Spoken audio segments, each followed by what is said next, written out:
Hello, my name is Timothy and I'm going to make a quick tutorial on how to use Pixlr.com. Pixlr is basically a browser-enabled photo editor. If you don't have experience using Photoshop or GIMP, Pixlr is basically a really straightforward and easy photo editing platform. So you want to go to Pixlr.com, as you can see in this URL, and this will take you to this home screen. I'm going to use Pixlr, which is an advanced photo editor. So I'm going to click that button. As you can see here, I've already experimented with making a sample image. So let's try to duplicate this on camera. So I'm going to click Open Image. This will take you to your Pictures folder on your computer. It's taking me to a subfolder for an 80s video game called Dragon Slayer. I'm from the 80s, and this was a game I used to play once in a while at the arcade. If you weren't around in the 80s, you missed out on a lot of fun. So, this is my background layer.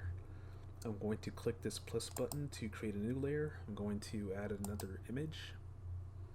Here's a picture of the main character for Dragon Slayer.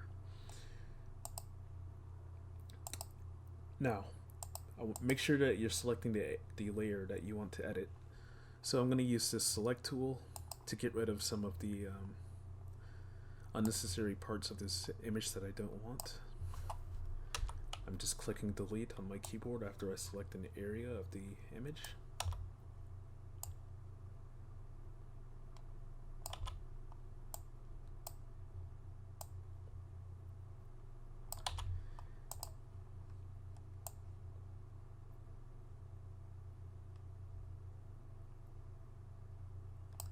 That's about as much as I want to do in bulk. So let me grab my eraser.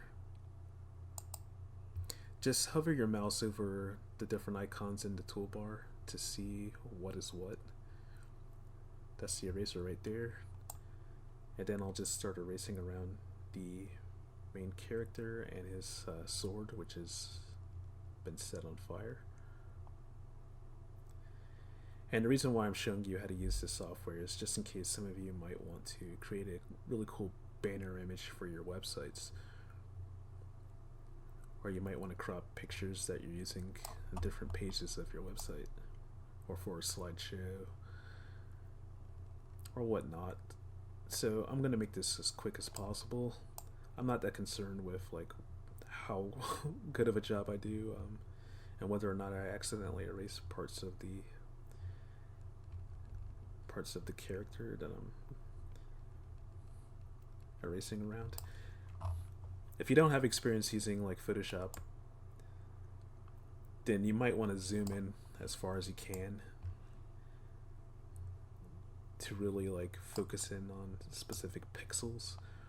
But this is already a blurry image as it is, so I'm not that worried about it, and this is just a quick tutorial. But if I had some really high quality photos, I definitely would be zooming in and making sure I'm not erasing any like human flesh or whatnot for any image that I'm trying to cut out of a character. That's good enough. So let me start by right-clicking the layer in order to see this dialog box that has extra options. Or alternatively, you could just click these three dots to toggle this dialog box. So the first thing I want to do is maybe make the image a little bit more transparent. So if I put it down to 0, the layer is basically gone. You could blend it like this, but that looks really bad. And you can just see how quick and kind of shabby my editing job with my eraser was. So let me try using some of the different blend layers. So click this dialog box, click this drop down menu, let's just choose multiply, and rather than going one by one through each option, just click the down key on your keyboard, and that'll let you toggle all of the different blend options. So what looks good, I know, is luminosity. It makes the character black and white, and it's kind of like shining a spotlight on the screen, well, on top of the background layer with the layer that's on top of it. So I'll set the transparency to around maybe 60% is pretty good, I guess. 70, 60, something like that. Now, let's make a duplicate of this layer. And now it looks like it's completely filled in because the top layer plus the lower layer combined is, it's like having two light sources, so it's basically not making it transparent anymore. So I'm going to try a different mode because I want to have a splash of color for the character. His name is Dirk, so let's try, I like overlay.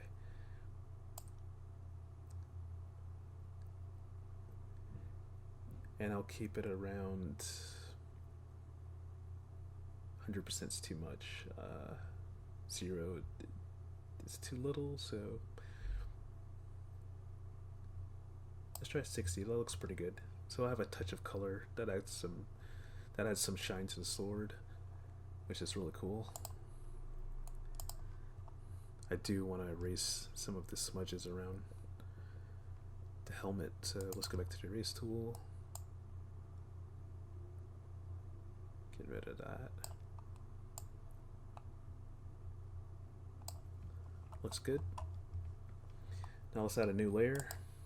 I'll make it a blank layer. Let's add some text. Yeah, let's make it a text layer. So,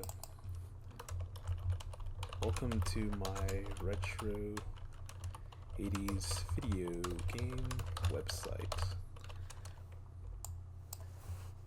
This text is Arial, which is not really interesting. Let's find a blockier font, like Bjorn Head perhaps.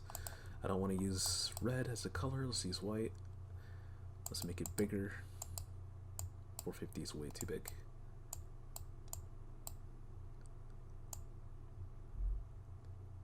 $120 is too big. Let's try to have 2 lines, so 98, maybe 100 is good. Now when I have the flaming sword, the white from the sword and the white from the text is not enough contrast, so let me get rid of this unnecessary. Actually no, let's keep this layer. To have some figure ground contrast between the text and the background, let's put a panel with some color on it around the text. So let's make this square. Let's use the paint bucket tool or the fill tool and make it red. That looks pretty good. If I want to get rid of this, they call it marching ants. If you see these little dashed lines that are surrounding the square, to deselect something you have to click like the marquee select tool and then click just some neutral portion of your screen, and that'll get rid of the selected marching ants, so that you can do other things with your artwork. Let's move this text and the red panel down, maybe right here.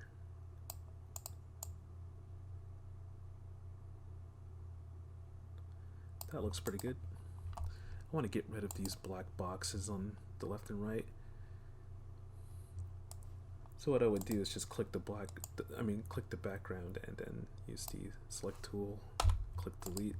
That makes it transparent, but I still don't want the image to be this wide. So if I want to change the width or the dimensions of my picture, use this tool right here called crop. Then I can narrow the picture down a little bit. Maybe make it a little bit shorter too. And there you go. This looks pretty good. So I could use this for just a graphic on the home page or some other page of my retro video games website, if I was designing such a thing. Thank you for watching this tutorial. There are a lot of other tools and features in Pixlr, but this is just a quick demo of some of the things that'll help you get started. Here's a gradient if I wanted to do something like that to the background. Just click Control and Z on your keyboard to undo something if you don't like an effect that you are experimenting with.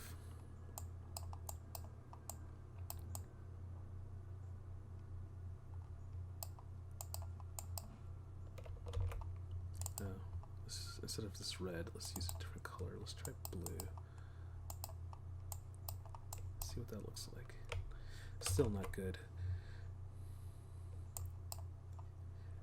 If you're wondering why we still have this like smudge around the helmet, even though I erased it on this layer, I have to do it the same thing again on this layer, which I didn't do earlier. But never mind that. Thank you for watching.